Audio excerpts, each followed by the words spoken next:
Global Talk. அன்பார்ந்த எமது global நேயர்களுக்கு ஏக இறைவனின் சாந்தியும் சமாதானமும் உண்டாவதாக. கடந்த மணித்தியாலங்களுக்குள்ள மத்திய கிழக்குல என்னெல்லாம் நடந்து கொண்டிருக்கிறது இது சம்பந்தமாக பார்ப்போம். இந்த வகையில முதலாவது செய்தி என்னன்னு சொன்னா, நான் ஏற்கனவே உங்களுக்கு இன்று காலையில் சொல்லியிருந்தேன், ஈரான் இஸ்ரேலுக்கு எரிபொருள் எடுப்பதற்காக மாறு வேடத்தில் வந்த கப்பல் 2 கச்சிதமாக பிடித்து இழுத்து சென்ற காட்சி உங்களுக்கு தெரியும். அதனைத் தொடர்ந்து இந்தியன் ஓசியன் இந்து சமுத்திரத்தில் வைத்து ஈரானுக்கு சொந்தமான ஒரு பெரிய எண்ணெய் தாங்கி கப்பலை அமெரிக்கா தற்போது கைப்பற்றியுள்ள செய்தி ஊடகங்கள்ல வந்து கொண்டிருக்கிறது.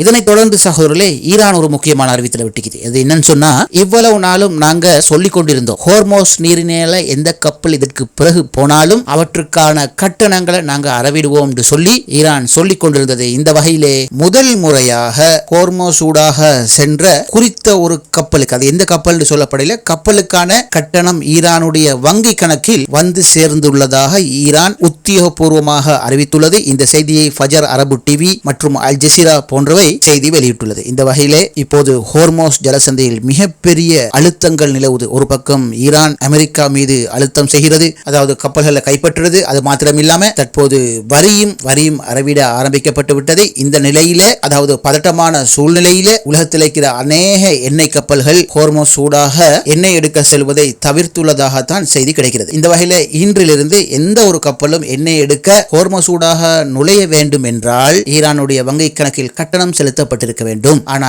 ஈரான் எப்போதும் சொல்ல இல்லை, எங்கிட்டத்தான் நீங்க பெட்ரோல் வாங்கணும், எரிபொருள் வாங்கணும், எரிவாயு வாங்கணும் அப்படின்னு ஈரான் சொல்ல இல்லை. கட்டணத்தை செலுத்தி போட்டு ஹோர்மோஸ் ஊடாக சென்று கத்தார்ல வாங்குங்க, UAE வாங்குங்க, சவுதி அரேபியால வாங்குங்க, குவைத்துல வாங்கலாம். இது எல்லாம் ஹோர்மோஸுக்குள்ளால சென்றா தான் இங்க போய் வாங்கலாம். ஆனா என்ன நிபந்தனை, வாங்குறேன்டா இனி ஈரானுக்கு வரி செலுத்த வேண்டும். ஈரான் ஏன் இவ்வளவு அடாவடித்தனமா இருக்குதுன்னு சொல்லி யோசிக்க கூடாது. இந்த அரபு நாடுகளால் அமைதியாக இருந்த ஈரான் மிக பெரிய இழப்புகளை அடைந்து விட்டது சகோதரர்கள். இப்போது கூட அந்த போற கப்பல்கள் அநேகமானவை ஈரான் எரிபொருள் வாங்காது. அதிகமானவை சவுதி, குவைத், கட்டார் போன்ற நாடுகளிடம் தான் எரிபொருள் வாங்குகிறது. இருந்தாலும் ஒப்பீட்டளவில் ஈரான் எரிபொருள் குறைந்த விலையில கொடுக்கப்படுவதாகவும், அமெரிக்காவுடைய தடை காரணமாக அதிக நாடுகள் ஈரானுடைய பெட்ரோலை வாங்குறதுக்கு பயப்படுறாங்க செய்தியும் உள்ளது. எது எப்படியா இருந்தாலும் ஈரான் அறிவிச்சுக்கிறது, இதற்கு பிறகு எந்த நாட்டு கப்பலும் இந்த ஹோர்மோஸ் கூட செல்வதற்கு முன்னால் ஈரானுடைய வங்கி கணக்கில் ஒன்று ஈரான் நாணயத்தில் அல்லது சீனா நாணயத்தில் கட்டணம் செலுத்தப்பட்டிருக்க வேண்டும் என்று தெளிவாக அறிவித்துள்ளது. இதெல்லாம் உலக மக்களை கஷ்டப்படுத்துற நோக்கத்தில் இல்ல,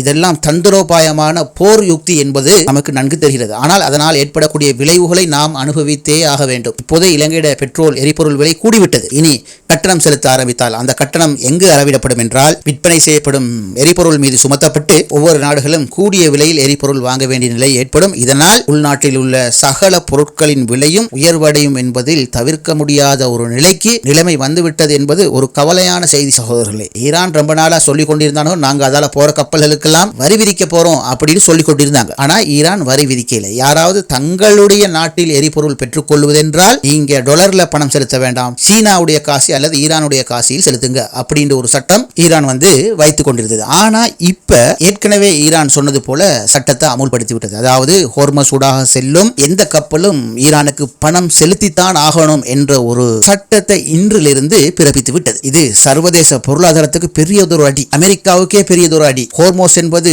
சர்வதேச நீரிணை பகுதி என்று தான் உலகத்துக்கு சொல்லப்பட்டுள்ளது. இதை யாரும் உரிமை கொண்டாட முடியாது என்று அமெரிக்கா, ஐரோப்பிய நாடுகள் சொல்லி வருகிறது. ஆனால் ஈரான் இந்த போர்க்காலத்திலிருந்து இல்லை, இனி அது எங்கடத்தான் சொல்லி ஒரே பிடியாக இன்று தொடக்கம் தனது சட்டத்தை அமுல்படுத்த தொடங்கிவிட்டார்கள். ஏன் தெரியுமா? இன்று ஈரான் மிகப்பெரிய ஒரு எண்ணெய் கப்பல் இந்திய பெருங்கடல்ல அமெரிக்காவால கடத்தி செல்லப்பட்டுள்ளது. இதற்கு பிறகும் அநேக கப்பல்கள் ஈரான் துறைமுகத்திலிருந்து சென்றால் அமெரிக்கா கடத்தத்தான் போகுது, அது தவிர்க்க முடியாது. அதுபோல ஈரான் துறைமுகத்துக்கு வர எந்த கப்பல்களையும் அமெரிக்கா ஹோர்மோஸுக்கு வெளியே நின்று கொண்டு எச்சரிக்கை விடுத்து அதை போக விடாம தடுப்பாங்க. இதனால ஈரான் பிசினஸ் பொருளாதாரம் மிகப்பெரிய சரிவுக்குள்ளான நிலைமையில் மாறிக்கொண்டிருக்கின்றது.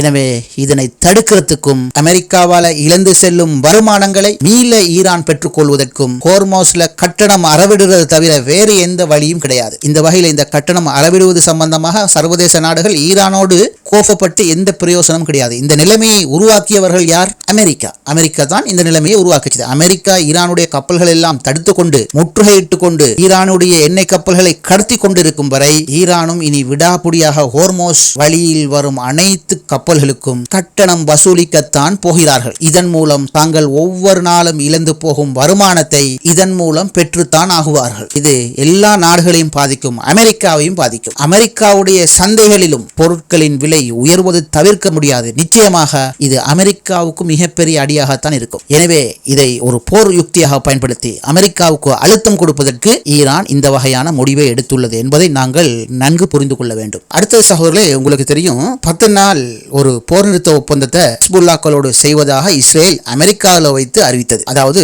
அமெரிக்காவில் வாஷிங்டன்ல லெபனான் அரசாங்கத்துக்கும் இஸ்ரேலுக்கும் பேச்சுவார்த்தை நடந்தது. அதுல ஹிஸ்புல்லாக்களோடும் நாங்க 10 நாள் போர் நிறுத்த ஒப்பந்தம் செய்கிறோம் சொல்லி இஸ்ரேல் அறிவித்த போது அதனை ஒருதலை பட்சமாக தாங்கள் கலந்து கொள்ளாத போதும் அதை நாங்க ஏற்றுக்கொள்றோம் அப்படின்னு சொல்லி ஹிஸ்புல் முஜாஹிதீன்கள் அதாவது ஹிஸ்புல்லாக்கள் ஆமோதித்து இருந்தார்கள். அதனை ஈரான் கூட பாராட்டிச்சுது. ஆனா எப்பயாவது இந்த யூத நசாராக்கள் ஒப்பந்தங்களாக கடைபிடிச்சுக்கிறாங்களா, அனுஷ்டிச்சுக்கிறாங்களான்னு பார்த்தா ஒருபோதும் வரலாற்றிலே இல்லை. அது போல அமெரிக்காவில் போய்த்து நாங்க 10 நாள் போர் நிறுத்தத்தை ஹிஸ்புல்லாக்களோடு செய்யறோம்னு சொல்லிட்டு இங்க இப்ப இஸ்ரேல் என்ன செய்யறான்னு சொன்னா இந்த போர் நிறுத்தத்தை எல்லாம் மீறி நேற்று லெபனான் மீது பலத்த தாக்குதல் செஞ்சுக்கிறாங்க. சம்பவத்தை மெஹர் ஏஜென்சி நியூஸ் தெளிவா குறிப்பிடுது. இவங்களோட ஒப்பந்தங்களை காலை கீழே போட்டு மிதிக்கணும் அப்படிங்கிற மாதிரி இந்த நியூஸ் இருக்குது. அதாவது சகோதரர்களே, நேற்று தெற்கு லெபனான்ல போய் அல் தைரி என்கிற நகரத்துல இஸ்ரேல் என்ன செய்யறான்னு சொன்னா அவனுடைய ட்ரோன்களை அனுப்பி இங்கு சென்ற பாதையில சென்ற ஒரு வாகனத்தின் மீது தாக்குதல் நடத்துறாங்க. அதுக்கு காரணம் சொல்றாங்க, அந்த வாகனத்துல ஹிஸ்புல்லாக்களுடைய முக்கியஸ்தர்கள் போறாங்க,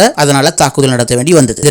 லெபனானுடைய உள்ளூர் ஊடகங்கள் செய்தியா வெளியிட்டிருக்குது. அதுக்கு பிறகு என்ன நடக்குதுன்னு சொன்னா லெபனான்ல தெற்கில் உள்ள மைஸ் அல் ஜபல் மாவட்டத்தில் உள்ள ராசல் தஹர்னு சொல்லக்கூடிய ஒரு பிரதேசத்தின் மீது காட்டு மிராண்டி போல பீராங்கி தாக்குதல்கள் செஞ்சுக்கிறாங்க. இது இல்லாம லெபனான்ற தெற்கு கிராமம் ஒன்றுக்குள்ள புகுந்த இந்த இஸ்ரேலிய மனித டோக்குகள் எல்லாம் அந்த கிராமத்தை முற்றிலுமாக அழித்ததாக ரொம்ப பெருமையா இஸ்ரேலிய ஊடகங்கள் போர் நிறுத்த காலத்துல கூட இப்படி செய்யறோம்னு சொல்லி ஒரு குற்ற உணர்வு கூட இல்லாம செய்தியை வெளியிடுகின்றாங்க. இந்த செய்தியில இந்த கிராமம் எப்படி அழிக்கப்பட்டதுன்னு சொன்னா அங்க இருக்கிற ஒவ்வொரு கட்டிடங்கள்லயும் வெடிப்பொருட்கள், அதாவது நீங்க காசாவில் பார்த்திருப்பீங்க, ஒவ்வொரு வீடுகளையும் எரிக்கிறதுக்காக அழிக்கிறதுக்காக அங்கங்கே டைனமைட் மற்றும் கிளைமர் போன்ற பெரும் குண்டுகளை வைத்து தூரத்தில் இருந்து ரிமோட்டால சுவிட்சால் அமர்த்துவாங்க. அந்த கிராமம் அந்த பகுதியை இடிஞ்சு போகும். அது போல நேற்று லெபனான்ல உள்ள தெற்கில் உள்ள இந்த கிராமம் முழுமையாக அழிக்கப்பட்டதுன்னு சொல்லி இஸ்ரேலிய ஊடகங்கள் சொல்லுது. இதெல்லாம் பார்த்து கொண்டிருக்கின்ற ஐக்கிய நாடுகள் சபை, மனித உரிமை அமைப்புகள் என்ன சொல்றாங்க? ஹோர்மோஸ் ஜலசந்தியை மூடி காசு எடுக்கிற விஷயத்தை மாத்திரம் இது சர்வதேச குற்றம், சர்வதேச கடல் பகுதியில் யாரும் இப்படி வேலை செய்ய முடியாது அப்படி இப்படின்னு சொல்லி ஐக்கிய நாடுகள் சபை, ஐரோப்பிய நாடுகள் எல்லாம் விமர்சனம் தெரிவிக்கிறாங்க, சத்தமிடுறாங்க, கருத்து கூறுறாங்க. ஆனா இந்த இஸ்ரேல் இப்படிப்பட்ட ஒரு அநியாயத்தை, அதாவது போர் நிறுத்த காலத்திலையும் அமெரிக்காவிலேயே சென்று கையொப்பமிட்டு வந்த பிறகு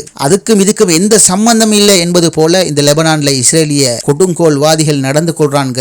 இதை பார்க்கறதுக்கு இதை கேட்கறதுக்கு உலகத்தில் உள்ள நாடுகள் எல்லாம் குருடனாக செவிடனாக இருக்கின்றாங்க. இந்த வகையில சகோதரர்களை இந்த 2 நாள்ல பாருங்க, ஈரான் மீது பல நாடுகள் கண்டனத்தை வீச ஆரம்பிப்பாங்க. ஏன்னு சொன்னா ஈரான் ஆரம்பிச்சுட்டானே, அதாவது ஹோர்மோஸ் ஊடாக போற கப்பல்களை, அதாவது கப்பல்களுக்கு வரி விதிக்கிறது, கட்டணம் செலுத்துற சிஸ்டம் ஆரம்பிச்சுட்டானுங்களே. இதை பற்றி தான் கொஞ்ச நாளைக்கு ஊடகங்கள்ல காரசாரமா விமர்சிக்க ஆரம்பிப்பாங்க. இது சர்வதேச குற்றம், சர்வதேச மீறல், போர் குற்றம், அப்படி இப்படின்லாம் ஊடகங்களை நாம இனி தொடர்ந்து கேட்க போறோம். இந்த வகையில சகோதரர்களே, ஹெஸ்புல்லாக்கள் ஒரு முடிவுக்கு வந்திருக்கிறாங்க. அது ஹமாஸ் மாதிரி அல்லாமல், அதாவது ஹமாஸ் காசாவுக்குள்ள திட்டமாக இஸ்ரேல் ஒப்பந்தத்தை மீறி அநியாயம் செய்து கூட போர் நிறுத்த ஒப்பந்தத்தை மீறாமையே அப்படியே இருந்து கொண்டிருக்கிறாங்க. ஆனா ஹிஸ்புல்லாக்கள் அப்படி அல்லாமல் வேறு ஒரு முடிவெடுத்தாங்க. அதாவது போர் நிறுத்தம் தான், ஆனா இவன்களே மீறாங்க, பிறகு நாமளும் எல்லையை கடக்கத்தான் வேண்டும் என்று சொல்லி இஸ்ரேலிய ராணுவத்துக்கு நல்ல படிப்பினைய பாடத்தை போட்டிக்கிறாங்க ஹெஸ்புல்லாக்கள். இந்த வகையில ஹெஸ்புல்லாக்கள் என்ன செஞ்சுக்கிறாங்க தெரியுமா? அதாவது இஸ்ரேல் செஞ்ச அனைத்து அக்கிரமங்களையும் ஒரே அடியில் அது மரண அடியா கொடுக்கணும்னு சொல்லி நேற்று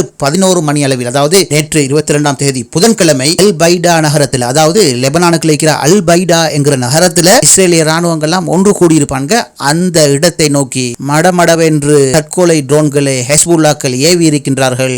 இந்த வகையில இந்த இஸ்ரேல் மீது இஸ்ரேலிய படை வீரர்கள் மீது நடத்தப்பட்ட இந்த தாக்குதல்ல எத்தனை பேர் செத்து போனா எத்தனை பேர் காயப்பட்டான் எந்த நியூஸும் வெளியிடையில திருடனுக்கு தேல் குத்துன மாதிரி செய்தியை வெளியிடாத மாதிரி இருந்துட்டாங்க. ஆனால் அந்த பகுதியை நோக்கி அதிகமான ஹெலிகாப்டர்களுடைய நடமாட்டம் இருந்து கொண்டே இருந்ததாக தகவல் தெரிவிக்கிறது. அதாவது செத்து போனவன் காயப்பட்டவனை தூக்குறதுக்கு வந்திருக்கிறாங்க. ஆனா இது பற்றி எந்த செய்தியும் வெளியிடல. அதனை தொடர்ந்து ஹெஸ்புல்லாக்கள் என்ன செஞ்சாங்கண்டா 10 நாள் யுத்த நிறுத்தம் சொல்லி மக்கள் லெபனான்ல சுதந்திரமா நடமாடுற நேரத்துல அந்த சுதந்திரமா நடமாடக்கூடிய கிராமத்தை நோக்கி இந்த கொடுங்கோல் இஸ்ரேலிய டோக்குகள் பீராங்கி தாக்குதல் செஞ்சாங்க. அது எங்க இருந்து செஞ்சாங்கண்டா லெபனானுக்கு இருக்கிற அல் பையாத் என்ற ஒரு இடத்தை கைப்பற்றி அங்கிருந்து தான் பொதுமக்கள் இருக்கிற இடத்தை நோக்கி கடுமையான பீராங்கி தாக்குதல் செஞ்சுக்கிறாங்க. இந்த வகையில இந்த இடத்தை திடீரென்று சுற்றி வளைத்த ஹிஸ்புல்லாக்கள் ராணுவம் மிக கடுமையான திடீர் தாக்குதலை மேற்கொண்டு இந்த மெஹர் நியூஸ்ல சொல்லப்பட்டது மரண அடி சுற்றி வளைத்து இவர்களுக்கு கொடுக்கப்பட்டது. இந்த இடம் பீராங்கி மற்றும் ஆட்லரி தாக்குதல்களுக்காக இஸ்ரேலியர்களால் கைப்பற்றி வைக்கப்பட்டிருக்கின்ற பிரதேசம். இதுக்குள்ள புகுந்து தான் இந்த மரண அடி சுற்றி வளைத்து ஹெஸ்புல்லாக்கள் தாக்குதல் நடத்தி அங்கிருந்த ராணுவ தளபாடங்கள் முகாம்கள் அனைத்துக்கும் ஹெஸ்புல்லாக்கள் தீ வைத்து அவர்கள் இருக்கும் முழு பகுதியையும் எரித்து விட்டார்கள் என்று இந்த செய்தி தெளிவாக குறிப்பிடுகிறது. இதெல்லாம் இந்த அமெரிக்க இஸ்ரேல் நக்கி சர்வதேச ஊடகங்கள்ல வராது. ஏன்னு சொன்னா அமெரிக்கா இஸ்ரேல் அடி வாங்குறதெல்லாம் பெருசா வராது. இதே நேரத்தில் இந்த மாதிரி ஒரு சம்பவம் ஈரான்லயோ அல்லது லெபனான் ஹெஸ்புல்லாக்களுக்கோ அல்லது ஹமாஸுக்கோ நடந்தால் தலைப்பு செய்தி இதா தான் இருக்கும். இலங்கையிலும் சில ஊடகங்கள் இருக்குது. இஸ்லாமியர்கள் அடி வாங்குறத பெருசா போட்டு காட்டுவாங்க. ஆனால் அவனுக்கு பொறுக்க வாங்கி கட்டுறத ஒரு நாளும் வெளியிட மாட்டாங்க. அந்த வகையில் நேற்று ஹெஸ்புல்லாக்களால இஸ்ரேலிகள் பொறுக்க வாங்கி கட்டி போன செய்தி மெஹர் நியூஸ் ஏஜென்சி தற்போது வெளியிட்டுள்ளது. சரி சகோதரர்களே, இன்ஷா அல்லாஹ் மீண்டும் சந்திப்போம் மேலும் முக்கிய தகவல்களோடு.